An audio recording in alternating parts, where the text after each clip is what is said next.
सारिका पूरे ही परिवार को बताती है कि अगर हमें अंजलि अवस्थी को पूरी तरीके से बर्बाद करना है तो मेरे पास एक खतरनाक प्लान है। वह ऐसा खतरनाक प्लान है जो कि अंजलि अवस्थी को पूरी तरीके से बर्बाद करके रख देगा। सूत्रों से मुझे पता चला है कि अंजलि कली का साथ दे रही है, मतलब अपनी बेटी के खिलाफ जाकर वह कली की शादी वेद से करवाना चाहती है। ये तो और सोने पे सुहागा हो गया, क्योंकि हमारा काम अंजलि ने और ज्यादा आसान कर दिया है। अंजलि कली के साथ खड़े होकर केस लड़ रही है ना, तो हम उसकी बेटी आरती के साथ खड़े होकर केस लड़ेंगे। हम आरती की शादी वेद से करवाएंगे और फिर हम इस केस को इतना उलझा देंगे कि दूसरे केस की बारी ही नहीं आएगी। और अगर दूसरे केस की बारी ही नहीं आई तो वह केस तो बहुत ज्यादा पुराना हो जाएगा। हालांकि फिर भी अंजलि इसके ऊपर केस कर सकती है, लेकिन उस समय तक राजपूत परिवार अवस्थी परिवार से बहुत ज्यादा आगे निकल चुका होगा। और अगर उस समय हमें अंजलि फंसाना चाहेगी ना, तो भी नहीं फंसा पाएगी। सारिका पूरे ही परिवार को प्लान बताती है, जिसके बाद पूरा ही राजपूत परिवार कुछ ऐसा करता है जिसे जानकर आपके भी पैरों तले जमीन खिसक जाएगी। तो आखिर पूरी कहानी क्या है, आइए जानते हैं आज के एपिसोड में। कहानी की शुरुआत होती है वेद से, जहाँ पर वेद बहुत ज्यादा शराब पी रहा होता है। वेद बार में बैठा होता है और इतनी शराब पीता है कि वह शराब के नशे में धुत हो जाता है। शराब के नशे में वेद को बिल्कुल भी समझ नहीं आ रहा था कि आखिर वह करे तो करे क्या, आखिर वह जाए तो जाए कहाँ, क्योंकि उसको राजवंशी परिवार ने घर से तो निकाल दिया है। अब अगर इस पूरे ही संसार में अगर कोई उसका है तो वह है आरती। लेकिन आरती की माँ अंजलि ने भी वेद को धक्के मार के घर से बाहर निकाल दिया है, जिसके बाद वेद तो पूरी तरीके से अनाथ हो चुका है। उसी समय वहाँ पर आरती आती है और आरती वेद से कहती है कि वेद जी, यह आप क्या कह रहे हैं? आप मुझे छोड़कर यहाँ पर बार में आकर शराब पी रहे हो। चलिए यह शराब छोड़िए और चलिए यहाँ से।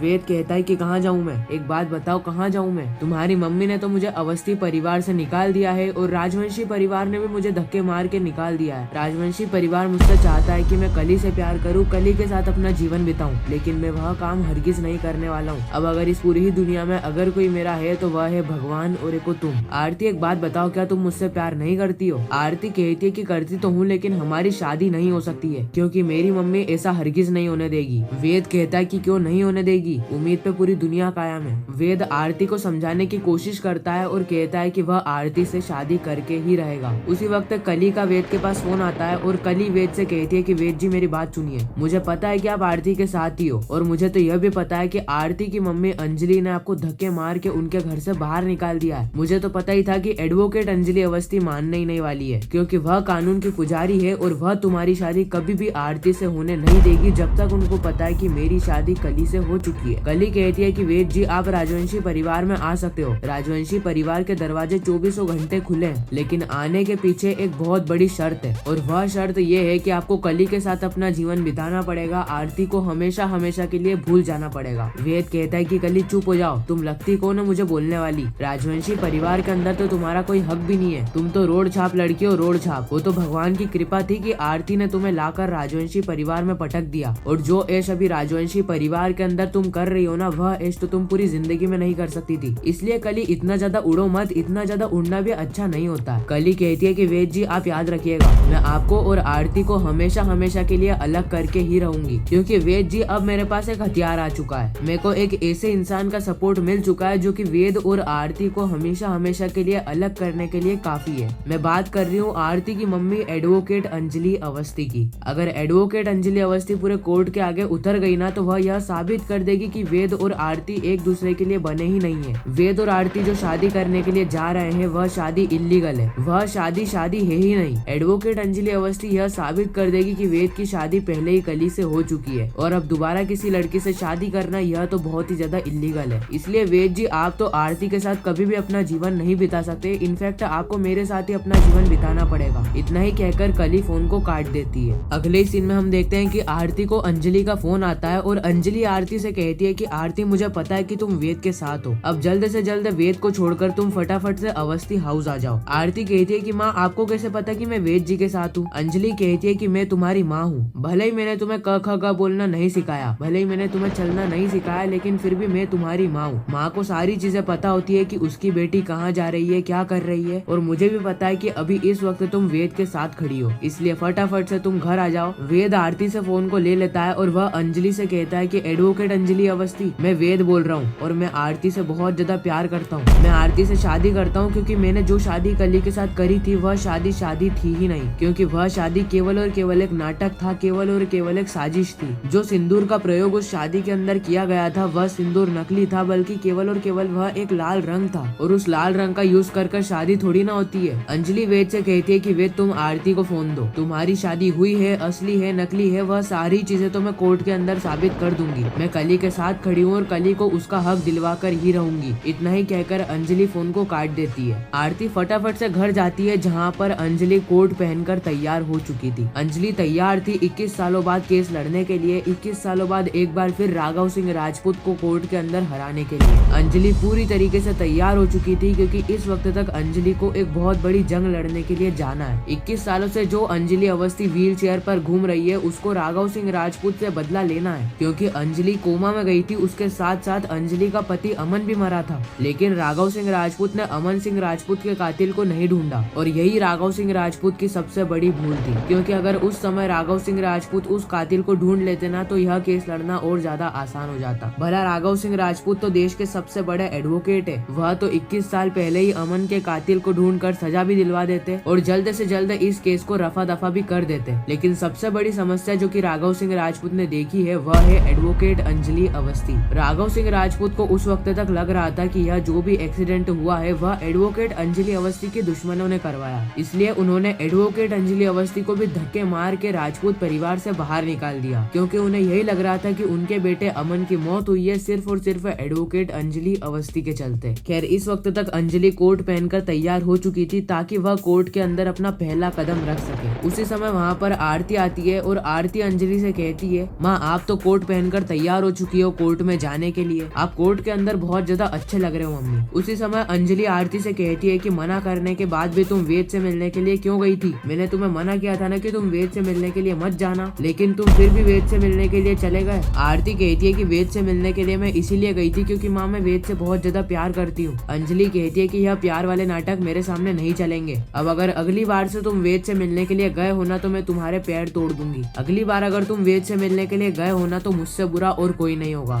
अगले ही सीन में हम महक को देखते हैं जहाँ पर महक राघव सिंह राजपूत के पास आती है और कहती है कि मेरे को युवराज के घर जाना है। पापा मेरे को मेरे ससुराल जाना है, वो भी अभी की अभी जाना है, क्योंकि सभी लोगों को तो सच्चाई नहीं पता है ना। मेरे सभी दोस्त मेरे सभी रिश्तेदार यही सोच रहे हैं कि मैं मेरे ससुराल इसीलिए नहीं जा रही हूँ क्योंकि मेरे अंदर कुछ कमी है। पापा अगर ऐसा ही चलता रहा ना तो मैं कभी भी मेरे ससुराल नहीं जा पाऊंगी। राघव सिंह राजपूत कहते हैं कि लेकिन बेटा मैं कर भी क्या सकता हूँ, मैं तुम्हारी बातों को समझ रहा हूँ लेकिन इसके पीछे मैं कुछ कर नहीं सकता। वह 2 कौड़ी की पद्मा ने हमारे ऊपर केस कर दिया है और जब तक मैं पद्मा को यह केस हरा नहीं देता तब तक तुम तुम्हारे ससुराल नहीं जा पाओगी। महक कहती है कि पापा जल्द से जल्द पद्मा को केस हराओ ना, क्योंकि मुझे मेरे ससुराल जाना है। अगर मैं मेरे ससुराल नहीं गए ना तो लोग मेरे बारे में पता नहीं और क्या क्या बातें बनाने लग जाएंगे। राघव सिंह राजपूत कहते हैं कि अब नवरात्रि खत्म हो चुकी है, अब मैं कोर्ट के अंदर वापसी करने वाला हूँ। 21 साल बाद एडवोकेट अंजलि अवस्थी के सामने खड़ा हूँगा और उस एडवोकेट अंजलि अवस्थी को कुछ इस तरीके से केस हराऊंगा कि उसने सोची भी ना होगी। खैर इसी के साथ यह एपिसोड यहीं पर ही खत्म हो जाता है। बाकी मैं मिलता हूँ किसी नेक्स्ट इंटरेस्टिंग वीडियो में किसी नए टॉपिक के साथ। जब तक के लिए गुड बाय।